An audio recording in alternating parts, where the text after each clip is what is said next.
Hello guys, welcome to my YouTube channel Srishti coaching.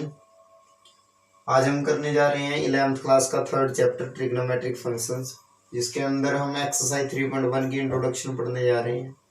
ठीक है, करते हैं स्टार्ट। इसके अंदर पढ़ेंगे कि एंगल को हम दो यूनिट्स के अंदर मेजर करते हैं।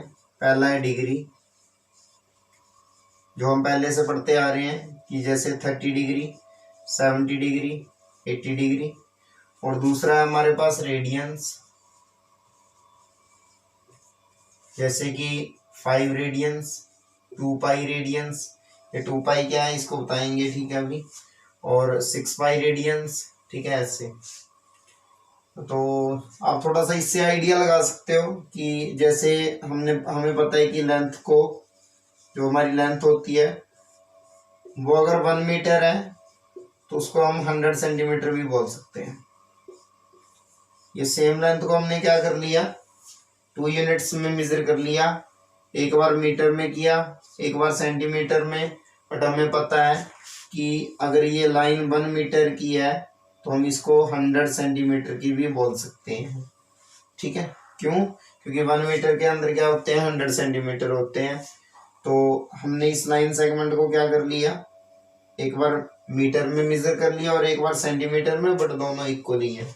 ठीक है, वैसे ही क्या होता है, अभी हमें 11th क्लास में, 10th क्लास तक हमारे पास क्या था, एंगल है जो वो डिग्रीज में आया था, बट रेडियंस में नहीं आया था। ठीक है, थोड़ा सा आइडिया इससे लगा सकते हो कि मान लीजिए हमारा कोई सर्कुलर फील्ड भी कह सकते हो। मान लीजिए कोई सर्कुलर फील्ड है हमारे पास, ठीक है। और कोई व्यक्ति अगर ए पॉइंट से चला और वो एक फुल रेवोल्यूशन लेके, या उसने फुल रेवोल्यूशन कंप्लीट किया और वापस ए पे आया, ठीक है। तो आप क्या बोलोगे कि डिग्रीज में उसने कितना एंगल कंप्लीट किया, उसने एंगल है जो डिग्रीज में कितना कंप्लीट किया। तो डिग्रीज में आपको पता है कि कितना एंगल कंप्लीट करेगा, वो 360 डिग्री कंप्लीट करेगा। ठीक है, दूसरी तरफ अगर रेडियंस में पूछे, ठीक है, इससे हमारा बहुत सारे फॉर्मूले बनेंगे कि इस कंसेप्ट से, कि अगर कोई व्यक्ति या कोई भी रेसर या कोई भी लिविंग थिंग या कुछ भी है, ठीक है, अगर वो किसी सर्कल का एक फुल रेवोल्यूशन कंप्लीट करता है तो डिग्रीज में वो 360 डिग्री एंगल कंप्लीट करता है। और दूसरी तरफ रेडियंस में वो कितना एंगल कंप्लीट करता है, 2 पाई रेडियंस कंप्लीट करता है। ठीक है, मतलब कि किसी भी सर्कल का फुल रेवोल्यूशन, मतलब कि कितने डिग्री का एंगल कंप्लीट किया, 2 पाई रेडियंस का एंगल कंप्लीट किया, जिससे हम एक रिलेशन बना सकते हैं किसके बिटवीन। ठीक है, हम कह सकते हैं कि हमने क्या बनाया, रिलेशन बिटवीन डिग्री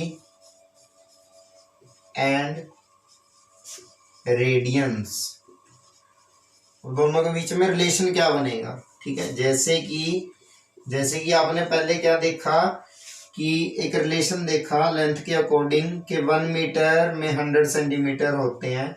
वैसे ही आप क्या देखने जा रहे हो अभी कि डिग्रीज और रेडियंस में जो एंगल होते हैं उनके बीच में क्या रिलेशन होता है। हमने एक रिलेशन देखा कि अगर कोई एंगल रेडियंस में 2 पाई है, अगर उसकी मेजरमेंट, जिसको आप क्या कह सकते हो, 44/7 भी बोल सकते हो, कि पाई की वैल्यू कितनी आई, 22/7 आई। ठीक है, तो इसको आप 44/7 भी बोल सकते हो, कोई प्रॉब्लम नहीं है। ठीक है, तो 44/7, बट इधर हम क्या पढ़ रहे हैं, इधर हम एंगल पढ़ रहे हैं ना, तो एंगल में इसकी वैल्यू आप 22/7 पुट नहीं करोगे। ठीक है, एंगल में आप जब आप एंगल कर रहे हो, जब आप कोई वैसे ही किसी चीज की मेजरमेंट, कोई सर्कल का एरिया फाइंड कर रहे हो या वैसे ही कुछ भी फाइंड कर रहे हो, तो उसके अंदर पाई की वैल्यू हमने देखा है कितनी होती है, 22/7 होती है। बट इधर हमें क्या करना है, इधर पाई की वैल्यू हमें 22/7 ना लेके, ठीक है, पहले ये मैंने थोड़ा सा गलत बता दिया। ठीक है, पाई की वैल्यू 22/7 ना लेके इधर पाई की वैल्यू कितनी बनेगी, क्योंकि हम एंगल कर रहे हैं तो एंगल के बेस पे करनी है हमें। ठीक है, तो 2 पाई कितना बनेगा, 2 पाई रेडियन कितना बनेगा, 360 डिग्री बनेगा। जिसके अकॉर्डिंग हम ये भी कह सकते हैं कि पाई रेडियंस कितना हुआ, लिख भी सकते हो इसको सिंपली, कि जो पाई रेडियंस है, जो पाई रेडियंस है वो कितना बनेगा, 2 जब इधर जाएगा तो इसके अपॉन में लगेगा और कट के कितना आया, 180 डिग्री। तो पाई रेडियंस कितना हुआ, pi radians is equal to कितना होता है, 180 डिग्री। अब आपको क्या करना है, इस रिलेशन को अच्छी तरीके से याद कर लेना है कि पाई रेडियंस में कितने डिग्रीज होते हैं या कितना डिग्री का एंगल बनता है, 180 डिग्री का एंगल बनता है। मतलब कि half revolution of a circle equals to 180 degree और it can be pi radians. Okay, half revolution of a circle is equals to 180 degree और पाई रेडियंस। ठीक है, तो इसे एक फॉर्मूला और बनता है कि अगर हम रेडियंस को इधर ही रख दें तो कितना आएगा, ये पाई इधर चला गया तो 180 अपॉन पाई डिग्री हुआ।